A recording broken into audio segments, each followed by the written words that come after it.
മസ്തിഷ്ക ഗവേഷകരുടെ രാജ്യാന്തര സംഘടനയായ association of studies of neuron and brain disease investigator പുരസ്കാരം നൽകിയ ഡോക്ടർ സജികുമാർ ശ്രീധരന് പത്തിയൂർ മങ്ങാട്ടുശ്ശേരി കുടുംബക്ഷേത്രത്തിൽ ആദരവ് നൽകി. ക്ഷേത്രം ഭാരവാഹികൾ നേതൃത്വം നൽകി.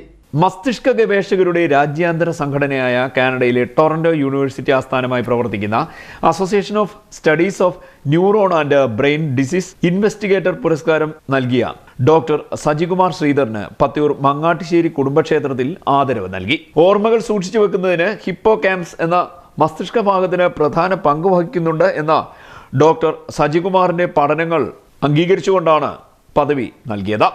ഓർമ്മക്കുറവ്, പഠന വൈകല്യങ്ങൾ, മാനസിക പ്രശ്നത്താൽ ഉണ്ടാകുന്ന ഓർമ്മകളുടെ വ്യതിയാനം തുടങ്ങിയവയുടെ കാരണങ്ങളും പ്രതിവിധിയും സജികുമാറിനെ പ്രബന്ധത്തിൽ അവതരിപ്പിക്കുകയും ചെയ്തിരുന്നു. ജില്ലയുടെ അഭിമാനമായി മാറിയിരിക്കുകയാണ് ഹരിപ്പാട് സ്വദേശി ഡോക്ടർ സജികുമാർ എന്ന് ക്ഷേത്രം ഭാരവാഹികൾ പറഞ്ഞു. പത്തിയൂർ മങ്ങാട്ടുശ്ശേരി കുടുംബക്ഷേത്രം ഭാരവാഹികളായ അജയൻ, ഷിബു, ശശി വല്ലാന്തറ, സോമൻ, രാമചന്ദ്രൻ, വാസുദേവൻ എന്നിവർ നേതൃത്വം നൽകി. CDNet news, Kayamkulam.